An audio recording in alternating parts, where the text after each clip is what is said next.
The Adventures of a Cat, and a Fine Cat, too, by Alfred Elwes. Introduction.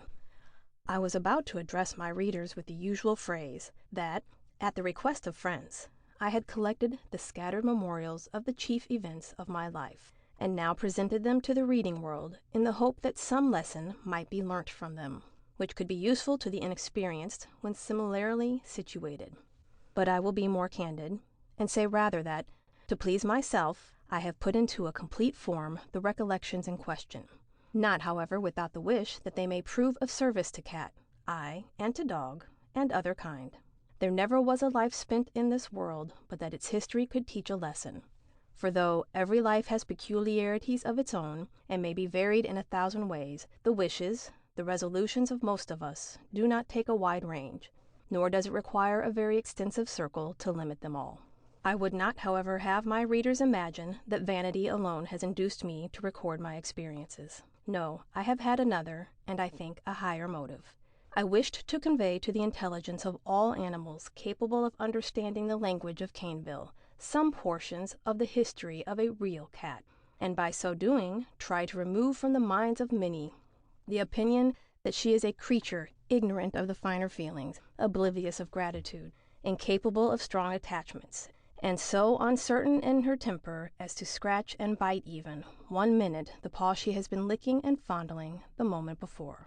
I wished to prove that the same natural disposition holds good with our race as with every other, that some of us are, from our birth, kind, rough, lovable, cruel, tender-hearted, and ferocious, just as other beasts that wear a tail or come into the world without one, and that this temperament may be modified, and even changed by education and treatment, precisely as the dispositions of other animals. It is a cruel wrong done to our race to exclaim, as many do, that cats have no attachments, no tenderness, that there is always a lurking fierceness in their hearts, which makes them forget, with the first mark of roughness or ill treatment, 1,000 benefits which they may have formerly received.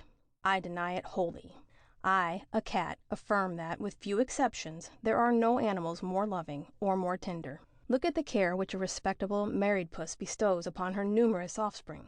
Can any mamma more carefully wash or tend her darlings? Will any show greater willingness to forego her own occupations, in order to fondle and descend to be the playmate of her little ones?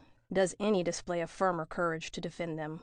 And if she should give way to a little expression of feeling when her tail is trodden upon or pulled, or be betrayed into an angry growl when her territory is invaded, what then?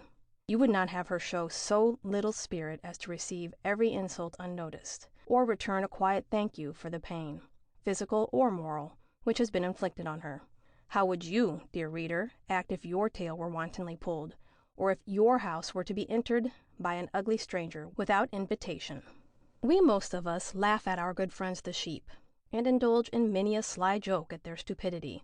What can be more absurd, we say, than that habit of theirs of constantly playing at follow my leader, and putting themselves into all sorts of disagreeable situations in consequence? But are we any better ourselves?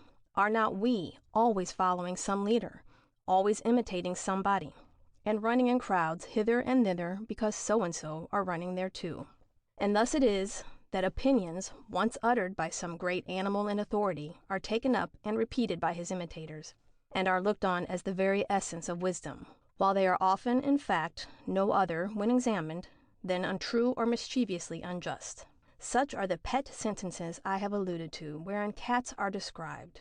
A whole race is sometimes condemned because a few members of it have proved unworthy, and a tribe gets a bad name because some animal of influence, a jackass perhaps, brays out that they are all worthless. It has been often observed, and I therefore do not profess to utter an original idea by remarking it again, that when our prejudices are enlisted in favor of or against any object, every circumstance is turned to its advantage, or the reverse. If we have done an animal a kindness, we are ready to do him another. If we have inflicted on him any injury, we are not at all indisposed to add a fresh one to it. And so it has happened that our numerous family, having been by many ill-treated, are constantly exposed to kicks and insult from those same parties, for no other reason than that they have kicked and insulted us before. The meekness of our disposition has been distorted into hypocrisy. Our quiet has been called meditative treachery, and our natural and innocent instincts have been styled the proofs of a sanguinary temperament.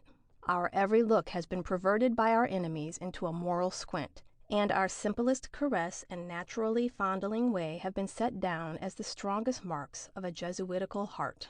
In fact, in the eyes of many, nothing we can do, no step we can take, but is considered evidence of our wicked disposition, and we are not unfrequently loaded with abuse for the very things for which beasts that have a better name get love and commendation. How happy it would make me if I thought the perusal of these few pages would induce anyone to pause and reflect before condemning any one animal.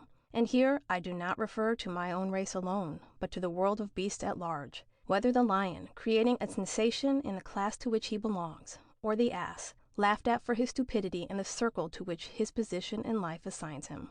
The same animal would often be judged differently if differently situated. Were the lion and the ass, by some freak of nature, to change places, the stupidity of the latter would be set down as wit, and his every saying would be applauded, whilst the lion, instead of being looked on as the perfection of nobleness and beauty, would be styled a surly brute, and considered at the best no better than a boor.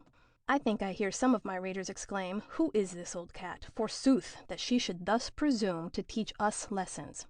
The itch for scratching must be very strong upon her that she should insist on swelling her tail in so outrageous a manner." I own my fault, and will bring my musings to a stop. My wish was to meet my readers with a friendly rub. My desire was to part from them with a gentle warning. Above all, my wish was to have them think of me kindly, for though a cat and no longer young, though no more possessed of those graces which once distinguished me, when the eye, as I have been told, felt pleasure in gazing on my form, my heart still beats warmly, tenderly, and without envy, and would feel no common joy if it thought it had not dwelt in this earthly abode in vain. End of section 1. Read by Novacoms, December 8th, 2022.